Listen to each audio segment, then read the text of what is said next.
Al-wujubul aini. Ilmu fikih itu ada beberapa kategori. Yang pertama, ilmu fikih ini al-wujubul aini, wajib ain, atau kita sebut dengan fardu ain.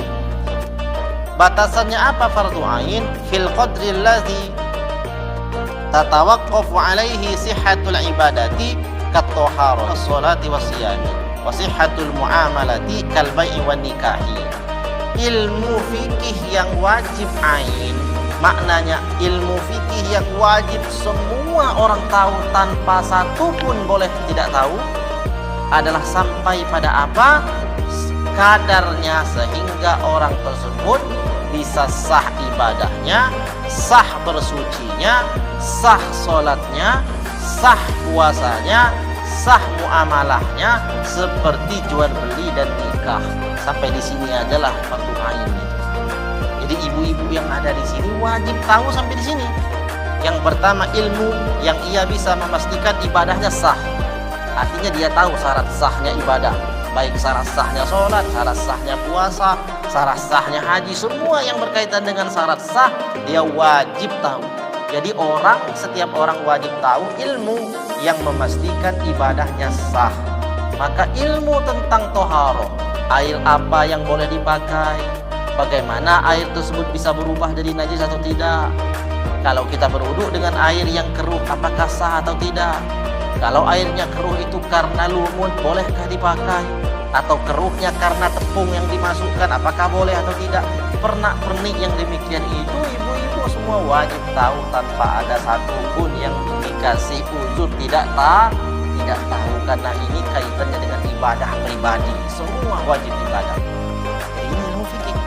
Nah, dalam hukum sampai di sini wajib tahu semuanya setiap orang.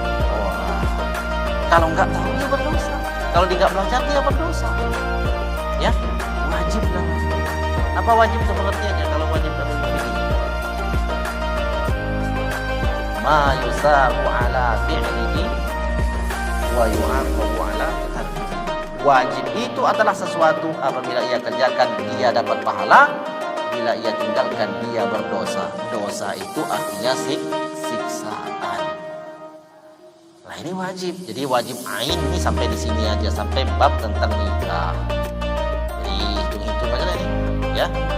Ibadah sah, semua ibadah itu banyak kan? Salat, puasa, zakat, haji, ya. Semua ini harus tahu ilmunya. Yang kedua, bersucinya, ya. Kemudian muamalah. Muamalah di sini dibatasi pada baik, yaitu jual beli, kemudian nikah. Nah, orang harus tahu sampai di sini wajib ain. Yang kedua adalah al-wujubul kifai atau fardu kifayah. Fardu kifayah maknanya itu asal ada satu orang aja yang udah tahu, yang lain gugur dosanya. Seperti orang menyelenggarakan jenazah, ada orang wafat, lalu ada satu orang yang mengurus jenazahnya, dia yang memandikan, dia yang mensolati, dia yang mengkafani, dia yang mensolati, dia yang menguburkan. Yang lain satu kampung ini selesai semuanya, nggak dapat dosa. Itu fardu kifayah. Tapi kalau ada satu orang juga nggak ngerjain, ada orang meninggal dibiarin aja, lalu berdosa satu kampung. Nah, fardu kifayah dalam ilmu fikih ini sampai di mana? Al-wujubul kifai fi ma zada ala zalika ila bulughi martabatil fatwa. Lebih tinggi pelajarannya dari yang pertama, sehingga orang yang belajar itu mencapai derajat mufti. Maknanya sudah bisa menyelesaikan masalah. Ada masalah baru begini. Pak, ada GoPay. Zaman dulu belum ada GoPay kan? Belum ada ya, zaman Nabi ada GoPay. Ada nggak GoPay zaman dulu? Gojek itu kan transaksi dengan elektronik ya. Nah, itu ada hukumnya. Masalahnya apa? Nah, orang yang wajib kifai tadi itu mesti ada di Indonesia ini orang yang bisa menjelaskan hukum ini, sampai pada dia mampu mengambil satu tindakan yang namanya fatwa. Setelah saya teliti dari sisi ilmu ekonomi syariat, dari sisi ilmu pengetahuan, dari sisi syarat sah dan lainnya transaksi, maka saya berpendapat bahwasanya GoPay itu boleh. Umpama ya. Sampai di situ fardu kifayah. Artinya kita yang diam-diam di kampung ini tidak wajib lah kita belajar itu, ya. Tapi ada ulamanya. Nah, kita punya namanya majelis ulama dan lain-lain. Nah, itu fardu kifayah. Yang pikirkan ini yang fardu ainnya saja ya. Kemudian an-nadbu sunnah fima zada ala martabatil fatwa. Lebih tinggi lagi ilmunya daripada dia mampu berfatwa, lebih tinggi lagi ilmunya ketimbang daripada ilmunya orang yang punya martabat fatwa tadi itu hukumnya sunnah.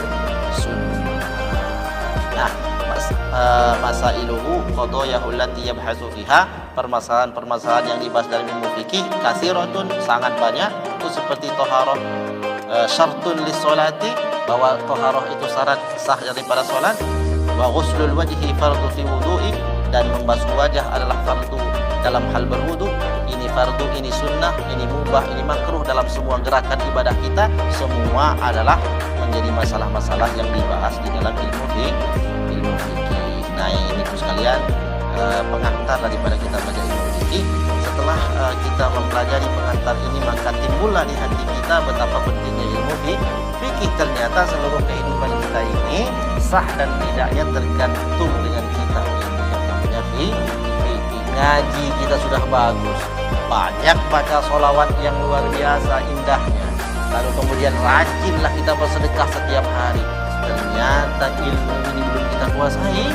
Jangan-jangan yang kita sedekahkan dan yang kita baca, yang kita sholat, jangan-jangan semua keliru lantaran tidak sesuai dengan tuntunan. Maka dahulu kita yang harus kita dahulukan adalah memperdalam ilmu fikih ini sampai pada hal yang wajib. Setelah itu barulah kita banyak-banyak beribadah agar kita menjadi selamat.